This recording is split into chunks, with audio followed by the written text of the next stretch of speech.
अस्सलाम वालेकुम फ्रेंड्स। आज जो टॉपिक हमारा है, कल हमने 10th क्लास इंग्लिश यूनिट 2 का द चैम्पियन का टेक्स्ट हमने पढ़ा था। आज हम द चैम्पियन यूनिट 2 का जो कि 10th क्लास इंग्लिश की बुक है उसकी हम एक्सरसाइज सॉल्व करेंगे। पार्ट 1 इसका हो चुका है।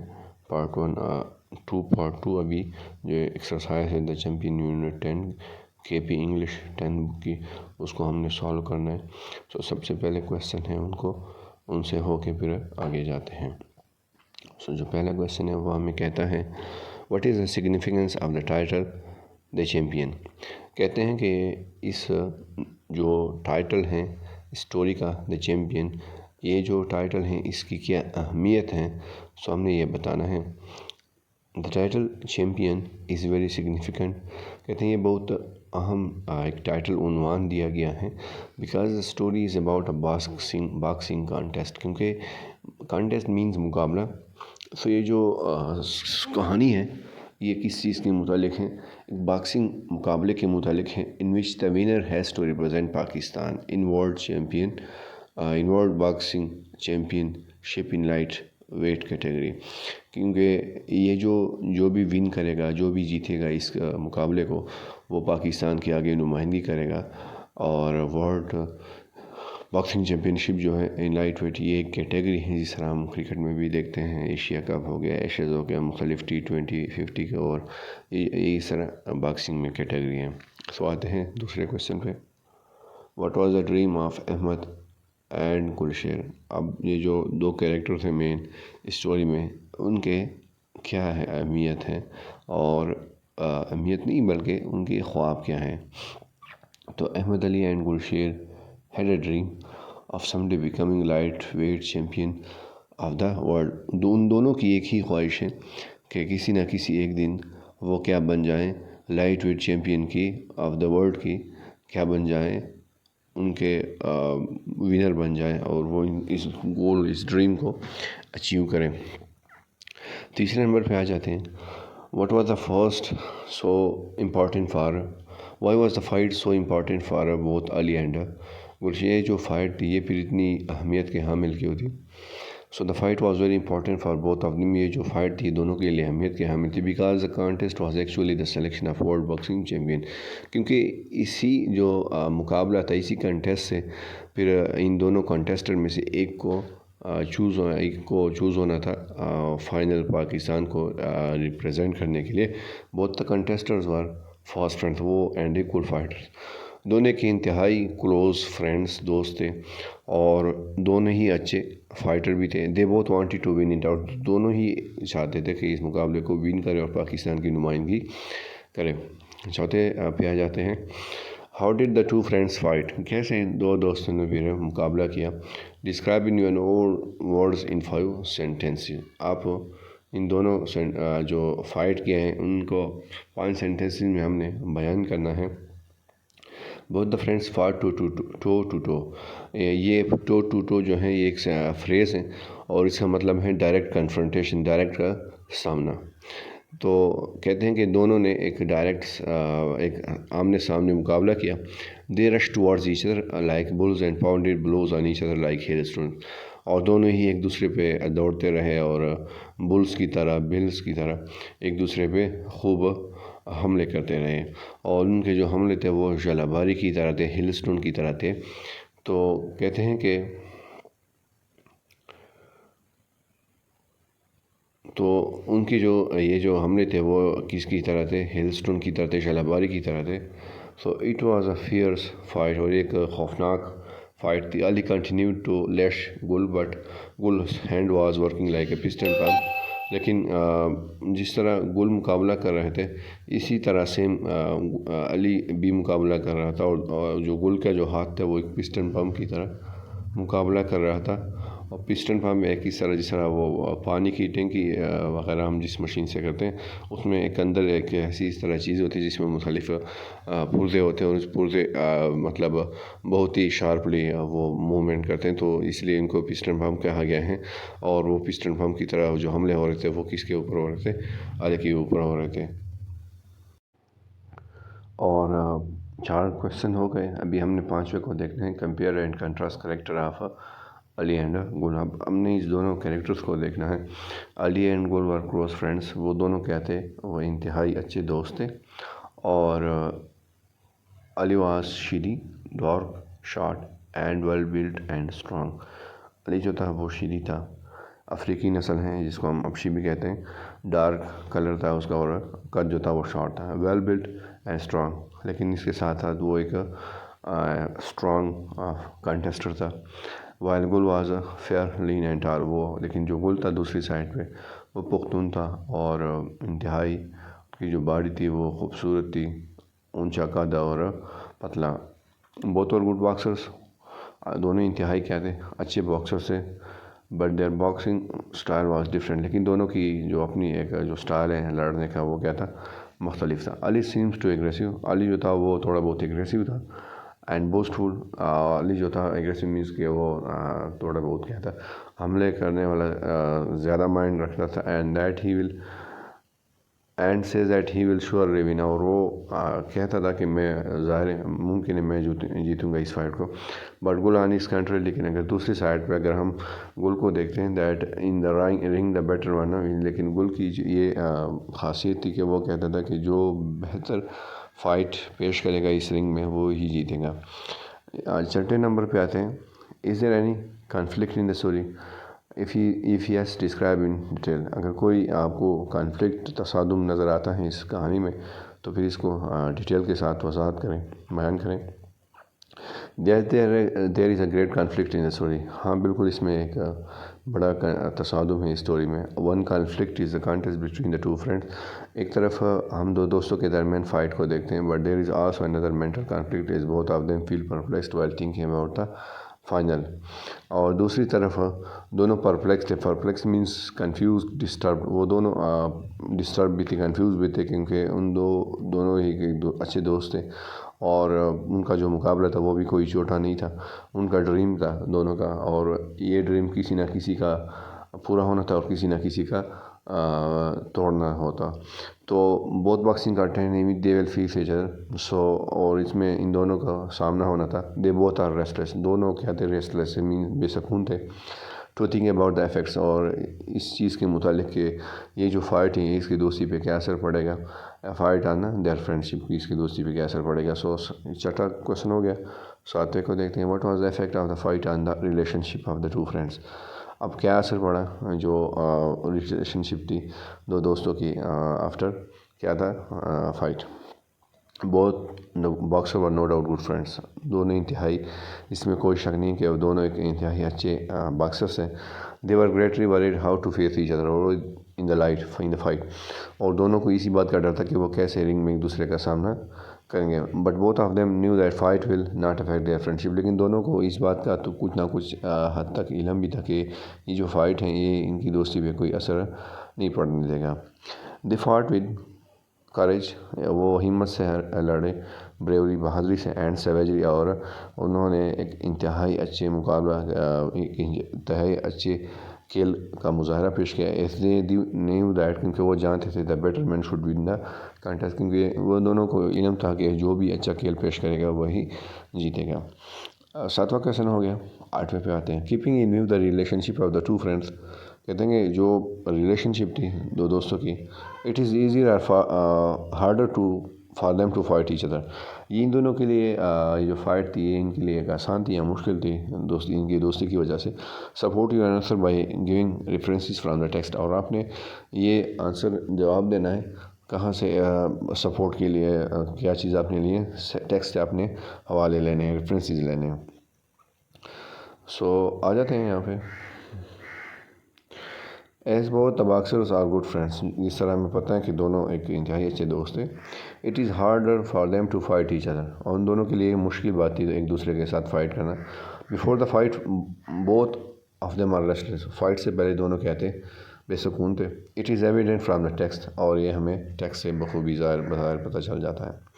Ali says man I do not know how to came out with it, Ali एक दफ़ा कहता है कि मैं नहीं जानता कि मैं इससे कैसे निकल पाऊँ। गुल आल्सो सेज, गुल भी कहता है कि I have been thinking about it too, Gul कहता है कि मैं भी इसी चीज़ के मुतालिक सोच रहा हूँ।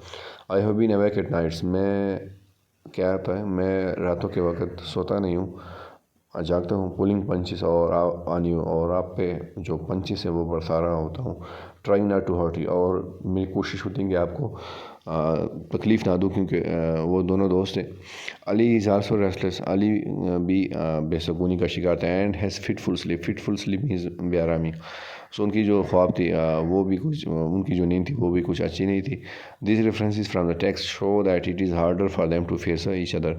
सो इन हवालों से, रेफरेंसेस से हमें पता चल जाते हैं कि उन दोनों के लिए बातें छोटी नहीं थी कि दूसरे को फेस करना। लास्ट क्वेश्चन पे आ जाते हैं, are you satisfied with the ending. कहते हैं कि आप जो इस सेटिस्फाइड हैं, इस मुतमईन हैं इस एंडिंग से, support your answer with cogent arguments. Yes we are satisfied with ending, कहते हैं कि हम बिल्कुल मुतमईन हैं इस एंडिंग से, बट बहुत तबाक से शोर देयर करेज, उन्होंने एक अजीम क्या दिखाया, हौसला दिखाया एंड स्किल और महारत दिखाई। But at the and they embraced each other, लेकिन आखिर में इन दोनों को एक दूसरे को गले लगा। And their friendship was not affected, उनकी जो दोस्ती थी उन पे कोई असर नहीं पड़ा। आ जाते हैं choose a correct option for the following statement, जो सही गलत है उन पे आ जाते हैं। गुलजलीन फार्म, सही गलत नहीं बल्कि सॉरी, आ जाते हैं आपके करेक्ट ऑप्शन पे। Gul's lean form and long reach made him best boxer. The statement means that Gul was a better boxer because, अब ये इसका हम देखते हैं, because he was tall, strong with a skinny with a long arms. So ये जो था ये बी है, कहते हैं कि he was tall, ऊंचा कद का मालिक था, और skinny था क्योंकि दूसरा कहता है with long arms, उनके जो हाथ थे वो काफ़ी लंबे थे। Ali was dark short and husky, जो दूसरी तरफ अली था वो उनका कद क्या था, शॉर्ट था, dark and husky. In this sentence the phrase short and husky means huge and muscular animal. They both sensed that a wall was rising between them. The statement means communication gap was increasing between them. They could not win the contest because friendship was greater than a winning fight. 5 number, Ali had restless, fitful sleep on the night before the fight because he was disturbed about the effect of the forthcoming fight on their friendship. और ये हमारे सामने अभी आ गया है vocabulary. अब हमने vocabulary पे जाना है। वोकेबलरी है ये आपकी, ये अब इसको हम देखते हैं। Vocabulary, there are some special words or expression used by professional group that are difficult for others to understand. कहते हैं कि प्रोफेशनल होते हैं जो इस तरह जिनके पास नॉलेज होता है, या कोई भी ग्रुप कुछ लोगों पे मुश्तमिल, फॉर डिफ़िकल्ट फॉर, वो कोई टर्मिनोलॉजी यूज़ करते हैं, वो कोई टर्म यूज़ करते हैं जो कि दूसरों के लिए डिफ़िकल्ट होती है, मुश्किल होती हैं समझने में। In the story The Champion, the writer uses some special words and phrases which gives the story a realistic touch. और इस स्टोरी चैम्पियन में भी कुछ ऐसा कुछ हमें मिलता है जो कि क्या है, जो कि हमें हकीकी एक टच देती है। Some of this boxing terms and phrases are explained below, और कुछ ऐसे जो फ्रेजेस हैं उनको कहते हैं कि नीचे एक्सप्लेन किया गया है। सो सबसे पहले जो है हमारे पास वो है maker. So the word usually used in boxing, ये जो वर्ड है ये बॉक्सिंग में अक्सर औकात यूज़ होता है। When the person swings with full force, twist his waist and shoulder round before turning back unleashing a mighty blow, जिसमें वो फुल फोर्स के साथ अपनी कमर को ट्विस्ट दे के मोड़ के, एंड शोल्डर राउंड बिफोर, अपने कंधों को झुका के, और टर्निंग बैक करता है शार्पली, जिसमें वो क्या करता है, दूसरे अपोनेंट पे पंच मारता है। दूसरे नंबर पे है Bob and waived. In boxing, a series of movements executed in which one participant dodge means चालाकी, जिसमें हम एक दूसरे को डॉज करते हैं और उनकी जो वार है उनसे अपने आप को बचाते हैं। एंड डिफेंड्स हिमसेल्फ, अपने आप को बचाते हैं against his opponents punches by moving quickly back and fourth, जिसमें हम आगे पीछे हरकत करके दूसरे के पंच या उनके वार से बचते हैं। एंड अप एंड डाउन, ऊपर नीचे, and is not to present a stable target, और उनको कोई एक स्टेबल टारगेट हम नहीं देते, जिसकी वजह से इनकी जो पंचेज़ हैं या इनका जो वार है वो क्या हो जाता है, या मिस हो जाते हैं, या उतने ज़ोर के साथ नहीं लगता हमें। तीसरे नंबर पे आ जाते हैं jab. This is jab is a type of punch used in boxing, ये भी बॉक्सिंग में यूज़ होता है। Several variations of the jab exist, there कई जैब की जो टाइप्स हैं वो मौजूद हैं। But every jab share these characteristics, और लेकिन हर एक जैब यही करेक्टरिस्टिक्स शो करती हैं, दिखाती हैं। वाइल फाइटिंग स्टांस, जब आप फाइटिंग पोज में हो, the lead feast is throne, जिसमें लीड फीस्ट मीन्स जो आपका आगे हाथ होता है जिसपे आप दूसरे बॉक्सर को मारते हैं। स्ट्रेट अहेड, उसको हम स्ट्रेट मूवमेंट देते हैं। And the arm is full extended, जिसमें हमारा जो आर्म है वो फुल एक्सटेंडेड, मतलब मीन्स पूरा के पूरा क्या हो जाता है, एक्सटेंड हो जाता है। चौथे नंबर पे pulling punches. It is a boxing term when you pull a punch, you don't hit the other fighter as hard as you can, जिसमें आप दूसरे पे पंच तो मारते हैं लेकिन आप उतना सख्त नहीं मारते जितना आप चाहते हैं। Bout means wrestling or boxing में इसका मकसद है कि आपका जो कॉन्टेस्ट है, जो आपका मुकाबला है। लास्ट नंबर पे आता है slugger, a person who strikes hard. Slugger means जिसमें आप दूसरा जो कंटेस्टर होता है वो क्या करता है, तेज़ मारता है। Specially a boxer noted for the ability to deliver hard punches. जिस तरह ये स्लगर वो लोग मारते हैं, कुछ लोग होते हैं बॉक्सिंग में, हर कोई नहीं मार सकता। जिस तरह हम क्रिकेट में अफरीदी को हर एक कोई छक्कों के लिए याद किया जाता है, सो इस तरह स्लगर भी कुछ लोग ही मार सकते हैं, जिसमें क्या होता है स्ट्राइक्स हार्ड, उसमें दूसरे को सख्त मार दिया जाता है। तो इसके बाद कहते हैं ये जो है find the common meanings of the above words in dictionary and identify the part of speech through abbreviation used. ये हमने जिस तरह अगर कोई वर्ड है मैं कहें फ़र्ज़ करो दो नाउन है, तो हमने नाउन अगर है तो हमने एब्रिविएशन थ्रू यूज़ करनी है इसको एक्सप्रेस करने। मीन्स हमने एन लिखना है। अगर कोई वर्ब है जिस तरह पुलिंग पंचेस है तो हमने जस्ट वी लिखना है, इसका ये मतलब है थ्रू एब्रिविएशन। तो आइए चलते हैं इसको सॉल्व करने की कोशिश करते हैं। तो ये जो सेक्शन है ये आप देख रहे हैं यहाँ पे, ये find the common meanings of the words given in dictionary and identify the part of speech of the word through abbreviation used. तो जो पहले हमारे पास जो वर्ड हैं वो है मेकर, ये वाला। इसकी मीनिंग है अ person who cuts grass and ड्राइज। It means एक ऐसा इंसान जो कि घास को काटता है फिर इसको सूखने के लिए रखता है। और ये पार्ट ऑफ स्पीच में नाउन आता है। तो ये क्वेश्चन पैदा होता है, आपने अगर थ्रू एब्रिविएशन यूज़ शो करना है तो आपने जस्ट एन लिखना होगा नाउन की जगह। और दूसरी बात ये है कि है मेकर कैसे नाउन आता है, ये सवाल उठता है। तो देखें हमसे कुछ करने या इस तरह का हमें नहीं कहा गया, बल्कि हमसे कहा गया है कि फ़र्ज़ करें ये जो है मेकर है ये दरअसल टर्म क्या है, ये करता क्या है, इसकी मीनिंग क्या है। तो हमसे मीनिंग का पूछा गया है, इसलिए हम यहाँ पे ये जो है मेकर है नाउन आता है। अगर ये जो वर्ड है ये अगर कहीं भी यूज़ होता, फ़र्ज़ करो एक किसान है, फार्मर है और वो कोई काम कर रहे हैं, घास को काट रहा है और फिर इसको सूखने के लिए रखते हैं, तो फिर वो तो वर्ब हो जाता है। लेकिन यहाँ पे जस्ट हमसे पूछा गया है कि है मेकर बजाते ख़ुद मीनिंग क्या है, तो हमने ये बता दिया कि इसमें ये चीज़ें आ जाती हैं। तो ये आपका है मेकर हो गया। नेक्स्ट पे चलते हैं और इसको देखते हैं। दूसरा जो है बॉब्ड एंड वीव्ड। सो ये क्या है हमें इसका पता होना चाहिए। तो बॉब्ड एंड वीव्ड का मतलब है to move quickly up and down to make fabric by passing threads across. तो देखें फैब्रिक और किसको कहते हैं, फैब्रिक कपड़े को कहते हैं, और थ्रेड्स मीन्स जो हम धागा वगैरह करते हैं कपड़ों में, धागा वगैरह को इधर उधर इनसे कोई चीज़ सीते हैं। तो बॉब्ड एंड वीव्ड जो है वो एक काम करना है, तो इसलिए इसको वर्ब कहा गया है। लेकिन आप देखें बॉब्ड एंड वीव्ड जो है वो एक ऐसा टर्म है जो सिर्फ बॉक्सिंग में यूज़ होता है, तो इसलिए ये काम है, इसलिए इसको वर्ब कहा गया है। तीसरे नंबर पे है जैब, और जैब का मतलब है टू पुश और पोक, तो ये भी क्या है वर्ब है। Pulling punches, to hold punch means के पंचेस में लगाना, तो ये भी क्या हो गया वर्ब हो गया। बोट एक मैच को कहते हैं, जिस तरह है मेकर है और बोट मतलब उसके अंदर कोई काम होता है, वो बजाते खुद काम नहीं करता बल्कि उसके अंदर एक काम होता है। तो short period of intense activity, intense means एक सख्त मुकाबला, और ये क्या है नाउन है। स्लगर हार्ड हिटर को कहते हैं, और ये भी सेम है मेकर बोर्ड की तरह किरदार अदा कर रहा है, इसलिए इसको नाउन कहा गया है। तो ये था। नेक्स्ट सेक्शन पे आते हैं अभी।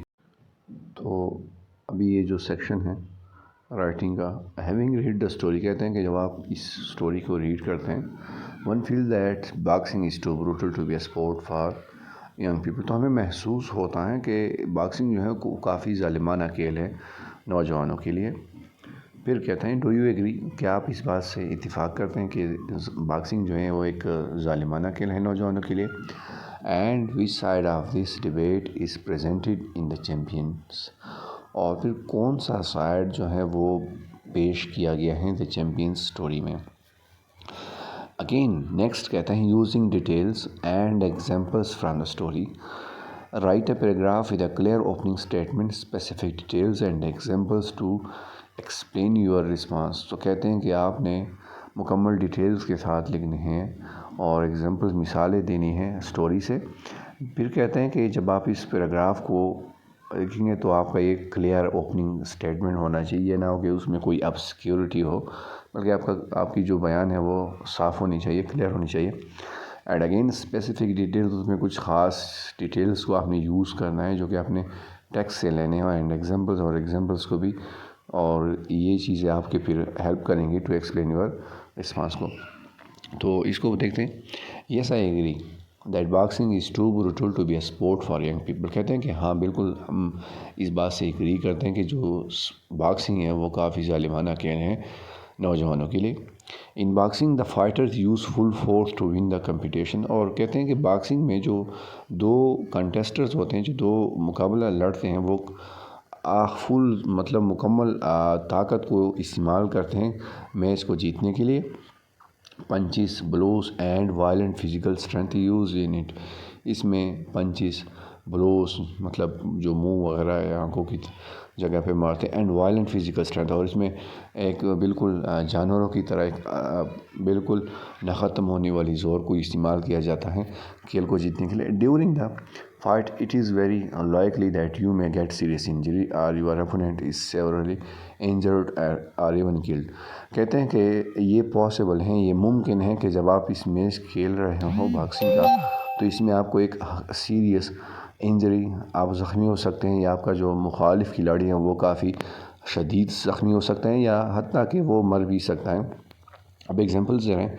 For example we saw that both strike each other hard and both got injured, कहते हैं कि जिस तरह हम इस कहानी में देखते हैं कि दोनों काफ़ी एक दूसरे को सख्त मारते हैं और फिर दोनों ज़ख्मी भी हो जाते हैं। It is clear from the following statement from the text, तो ये कुछ एग्जांपल्स दिए हैं किस तरह ये चीज़ें इस स्टेटमेंट को बयान करती हैं। Coral red blood poured from Gul's, जब गुल की अली गुल्स को मारता है तो कोरल मीन्स जो सख्त खून होता है सुर्ख किस्म का, वो निकल जाता है गुल की नोज से। देन दूसरा जो एग्जांपल है, their blows continue to pound on each other like hailstone, कहते हैं कि उनकी जो ब्लोस थी, उनकी जो पंचेस थे, वो ऐसे एक दूसरे पे जारी थे जैसे जलाबारी। तीसरे नंबर पे कहता है कि light suddenly exploded inside allies head, और कहते हैं कि अचानक अली के सर में क्या आ जाती हैं, रोशनियाँ नमूदार होने लग जाती हैं, क्योंकि इतना हार्ड हीटर उन पे लग जाता है। आखिरी जो एग्जांपल है, cold water was poured over them to bring them back to senses, और कहते हैं कि ये भी एक एग्जांपल है कि जब वो उनको होश में लाते हैं तो उन पे कोल्ड वाटर मीन्स ठंडा पानी छिड़का दिया जाता है कि वो अपने सेंस में आए। तो इन चीज़ों से हमें पता चल जाता है कि ये जो खेल हैं ये काफ़ी ब्रूटल हैं।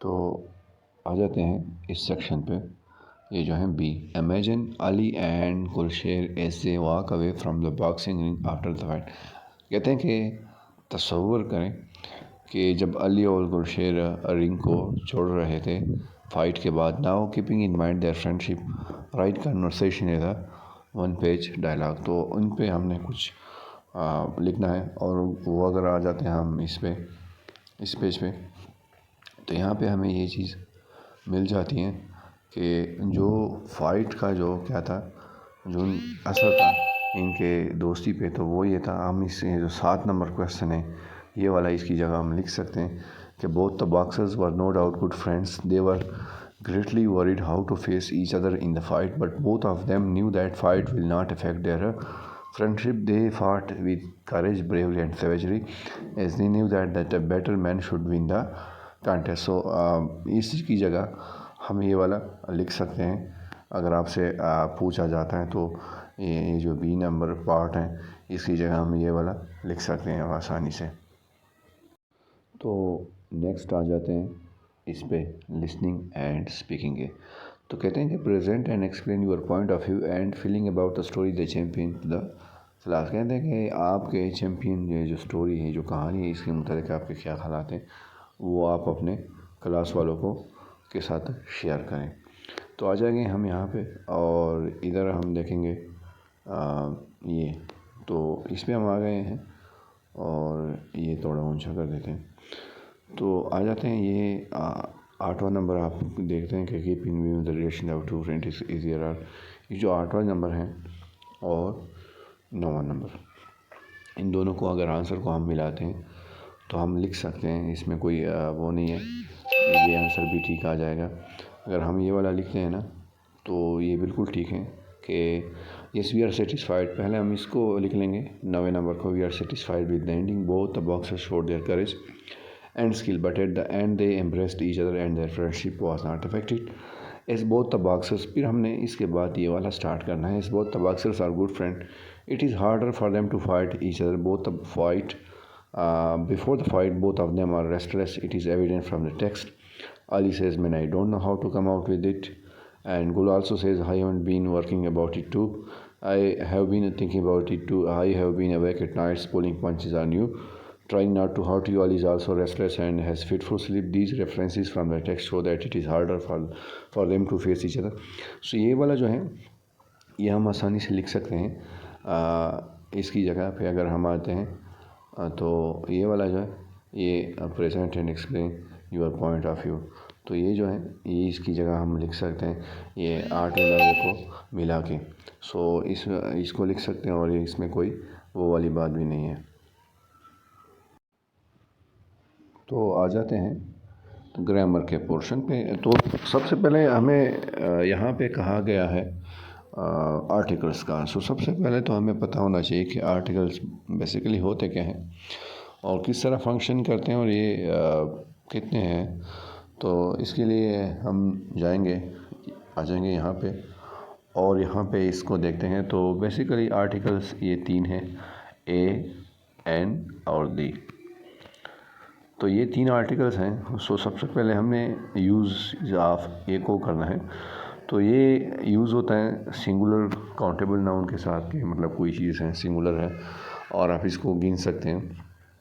तो आई नीड अ फ़ोन, या मैं आपको कहता हूँ कि अगर आपको ये भी मतलब मुश्किल लग रहा है तो आप ऐसा करें कि इसको सिंपली लगाएं word beginning with the consonant sound. तो जो अल्फाज है और मतलब 2 तरह के इंग्लिश में अल्फ़ाबेट्स हैं, कॉन्सोनेंट्स हैं और एक वावल्स हैं।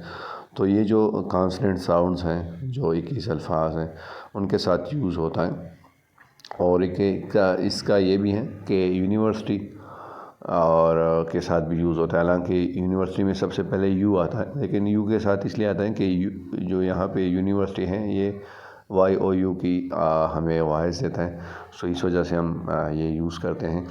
तो यूज़ ऑफ ए के साथ को हम यूज़ करते हैं कॉन्सोनेंट के साथ, या कोई चीज़ अगर सिंगुलर हो जिसे हम काउंट कर सकते हो। दूसरे नंबर पे आ जाएंगे यूजेज ऑफ एन। अब यूजेज जो है और एन की वो हमने किस तरह करती है, word beginning with a vowel sound. तो जो ए था वो तो कॉन्सोनेंट था, अब एन जो है ये वावल साउंड के साथ है। और इसमें एक देखें बाकी जो हैं ये भी हैं, या आप यहाँ पे देखें। अब ये जो 2 एग्जांपल है ना और एन हायर, ये तो एच सबसे पहले आता है और एच तो बेसिकली कॉन्सोनेंट है, लेकिन यहाँ पे जो है वो एच जो है वो हमें किस चीज़ की साउंड दे रहा है, वावल की, क्योंकि हावर को हम आवर पढ़ेंगे और हायर को हम आयर पढ़ेंगे। तो इस वजह से इसको एन के साथ यूज़ किया गया है। तो ए में था यूनिवर्सिटी जो चीज़ हमें यू की आवाज़ देती है, और एन में जो है जो चीज़ हमें आयर मतलब आई की आवाज़ देता है या ई की आवाज़ देता है। तो ऐसे अल्फाज के साथ भी हम एन इस्तेमाल करते हैं। तीसरे नंबर पे हम आ जाएंगे यूजेस ऑफ दी। तो ये 3rd नंबर है यूनिक थिंग्स के साथ, मतलब कोई यूनिक थिंग्स है, कोई जो अलग हैं बाकी चीज़ों से, यूनिक से ये मुराद है। जैसे सन हो गया, मून हो गया, स्काई हो गया, इन्वायरमेंट हो गया, या singular nouns representing the whole class से, जैसे एक ऐसे फ़र्ज़ करो द मैन, द वीमेन और the rose, the computer, the scientist, ये जो है ये सारे क्लास को मतलब शो करती हैं। तो इस वजह से हमने यहाँ पे दी लगाना होता है। या फिर superlative degree of adjective, tallest, most interesting, थी जो चीज़ सबसे तीसरे नंबर पे डिग्री आती है, इसको हम सुपरलेटिव कहते हैं। तो इस वजह से जो तीसरे आखिरी डिग्री पे हम किसी चीज़ को कंपेयर कंट्रास्ट करते हैं, तो इस वजह से यहाँ पे भी ई लगाते हैं। चौथे नंबर पे before names of newspaper or magazine, मतलब कोई भी द जंग या द आप कह दें कि कोई भी और अखबार है, द औसाफ, या मतलब और कोई भी आप लिख सकते हैं, द न्यूयॉर्क टाइम्स या कोई भी और इस तरह की मैगज़ीन या न्यूज़पेपर है, तो आप इससे आगे भी ये वाला लगा सकते हैं। तो हम दोबारा आ जाएंगे और आ जाएंगे यहाँ पे। अब अभी हमने पढ़ लिए, तो आ जाते हैं यहाँ पे और इसको हमने देखना है कि कहते हैं कि complete the following sentence using appropriate articles. तो हमने इस चीज़ को अब देखना है। और जो पहला है सबसे पहले वो है माई मदर इज़ खाली जगह doctor and my father is अतर। तो डॉक्टर जो हैं वो तो एक डी आता है, और डी क्या है, कॉन्सोनेंट है। और दूसरा क्या है, डॉक्टर सारे जो प्रोफेशन हैं, जो एक स्पेशीज़ हैं, उनको ज़ाहिर करते हैं, तो इस वजह से ए आया है यहाँ पे। और दूसरा एन है, तो एन इसी वजह से आया है क्योंकि एक, तो इस वजह से इसको आतर इसलिए कहा गया है कि इसमें इस चीज़ को वाज़े किया गया है कि किस तरह हमने किसी चीज़ को, अगर आतर हैं तो ए आता है, तो और हमने पढ़ा था कि वावल के पहले से हमने इसको एन को यूज़ करना है। आ जाते हैं नेक्स्ट पे, दूसरे नंबर पे। Amjad recommended good dentist but dentist haven't any openings for 2 months। अब गुड हैं तो क्या आएगा, एक इस वजह से ए आए हैं क्योंकि जी जो है वो कॉन्सोनेंट है, इसलिए ए आए हैं। अब दूसरे नंबर पे ये आप अपने माइंड में रखें कि जब भी कोई किसी चीज़ का दूसरी दफ़ा जिक्र होता है तो आपने फिर ए नहीं लगाना होता बल्कि दी लगाना होता है। अब डेंटिस्ट का दूसरी दफ़ा जिक्र हुआ है तो इसलिए हमने यहाँ पे दी लगाया है। या आप ये भी कह सकते हैं कि डेंटिस्ट जो है मुकम्मल एक अलग जो है वो ग्रुप है, तो इस वजह से यहाँ पे भी लगाया गया है। तीसरे नंबर पे आ जाए, डू यू हैव ब्रूम। कहते हैं कि आपके पास ब्रूम या वाइपर जो है वो है। I dropped the piece of cake and I need to clean it up. अब यहाँ पे जो है, यहाँ पे हम लगाएंगे do you have a broom, यहाँ पे हमने ए लगाना है। And the piece of cake इसलिए क्योंकि पीस ऑफ केक हैं, अब केक एक स्पेशीज़ हैं कि एक अलग चीज़ है और सिंगुलर है जिसको हम गिन सकते हैं, तो इस वजह से ए लगाया गया है।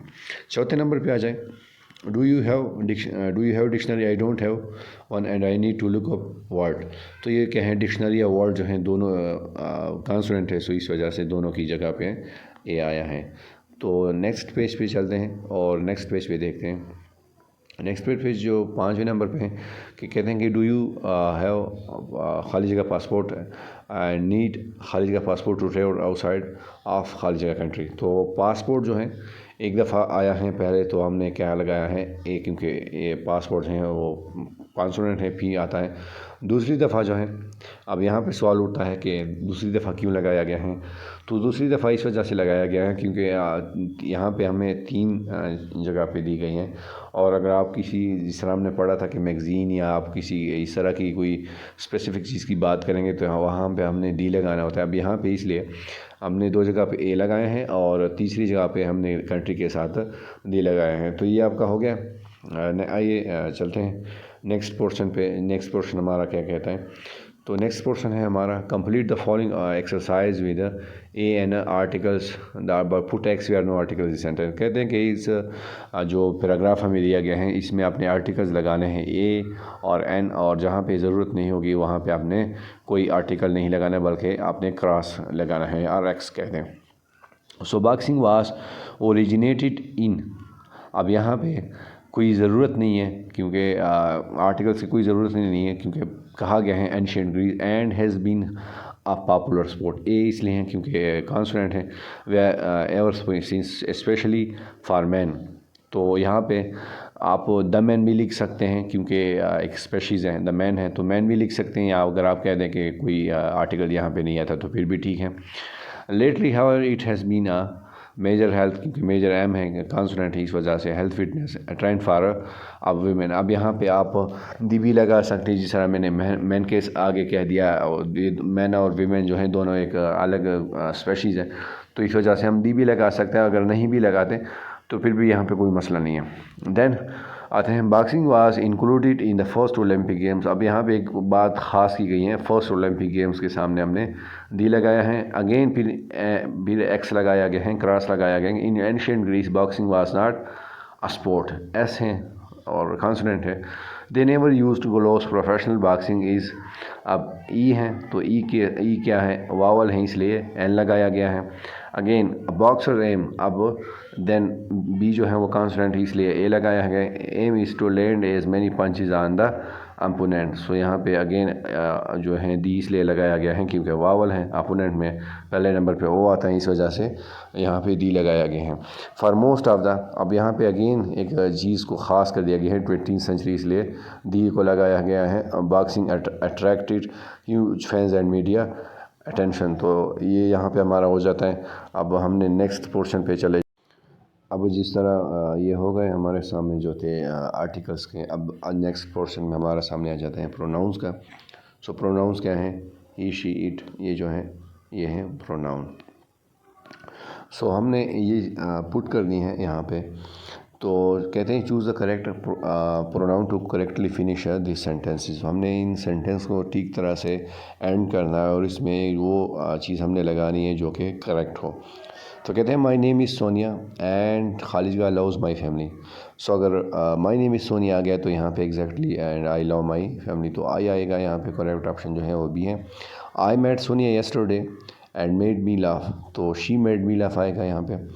Eight the left you can see Saad Khalija is my brother, so he भी कह सकते हैं और दैट भी कह सकते हैं, दोनों आप टिक मार्क कर सकते हैं, क्योंकि दैट हैं तो दैट तरह के तौर पे एक इशारे के तौर पे इस यूज़ किया गया। क्योंकि अगर हम इस सेंटेंस के स्ट्रक्चर को अगर देखते हैं, सेंस को अगर देखते हैं, तो कहते हैं एट द लेफ़्ट, अब यहाँ पे इशारा रखेंगे कि वो दाएं साइड पे यू कैन सी साथ, आप साथ को देख सकते हैं, वो कहते हैं वो मेरा भाई है, तो दैट इज़ भी लगा सकते हैं और हीज़ भी लगा सकते हैं, लेकिन ही लगा दें तो बेहतर होगा।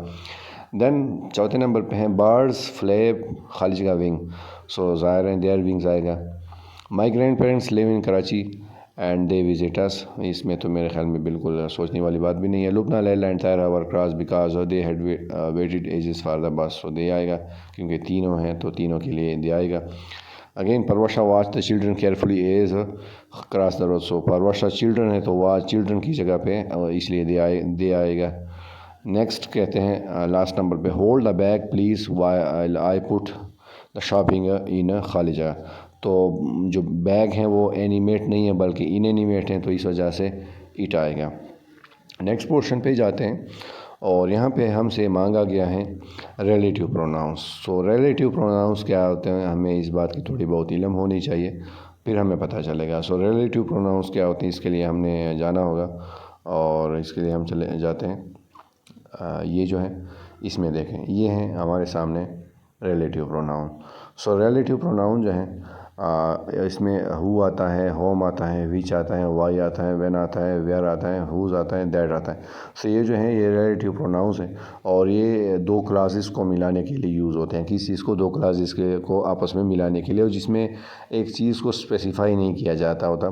तो हु का जो है वो आप कहते हैं कि यहाँ पे आप यूज़ देख सकते हैं कि रिलेट्स टू पीपल हम लगाते हैं। होम को पीपल ऑब्जेक्ट के तौर पे हम यूज़ करते हैं और वो हु को हम एज अ सब्जेक्ट यूज़ करते हैं। विच को हम एनिमल्स एंड ऑब्जेक्ट्स के तौर पे यूज़ करते हैं। वाई को हम रीज़न के लिए, व्हेन को टाइम को यूज़ करते हैं, वेयर को प्लेस के लिए और हुज़ को पोजेशन के लिए, मतलब पोजेशन मीन्स आपकी मलकियत। दैट को हम पीपल, एनिमल्स एंड थिंग्स के लिए यूज़ करते हैं। तो ये आपके हो गए रिलेटिव प्रोनाउंस। अभी आपको मेरे ख्याल में थोड़ा बहुत समझ आ गया होगा, नहीं तो फिर आप थोड़ा बहुत डिटेल में देख सकते हैं। तो आ जाते हैं यहाँ पे और इस सेक्शन को देखते हैं। तो कहते हैं कि choose one of the following relative pronouns who which or who. तो हमें 3 रिलेटिव प्रोनाउंस दिए गए हैं। कहते हैं कि इसमें आपने जो करेक्ट है वो आपने लगाने हैं। तो पहले जो है I talk to the girl खाली जगह car had broken down in front of the shop. तो जो हुज़ हैं वो आपकी पर्सन के लिए यूज़ होता है, तो इसलिए आपने यहाँ पे हुज़ हमने यूज़ करना है, क्योंकि पर्सनस के तौर पे हमने यहाँ पे यूज़ होता है, तो इसलिए यूज़ आया है। नेक्स्ट चल देते हैं और यहाँ पे mister Razzaq who is taxi driver lives on the corner. So mister Razzaq जो है, अब हुई पोजेशन के लिए यूज़ हुआ है, यू किस लिए पोजेशन के लिए यूज़ हुआ है। I live in a house in Narayan is in northern place. अब विच है, which is in northern place, place के लिए विच यूज़ होता है। दिस इज़ अ गर्ल, खाली जगह comes from Swat, who comes from Swat, क्योंकि पीपल एज अ सब्जेक्ट के तौर पे यूज़ होता है। That is Naeem they boy has just arrived at airport. तो अगेन हु आएगा, क्योंकि पीपल के लिए एज अ सब्जेक्ट के तौर पे यूज़ होता है। अगेन 6 नंबर पे आप देख सकते हैं इसमें दोज खाली जगह have not paid their fee should do so at once. So again अगर पर्सनस है, पीपल्स है, तो अगेन हु आएगा। 7वें नंबर को देखें, आप कहते हैं कि this is a detective novel you might like, तो विच आएगा।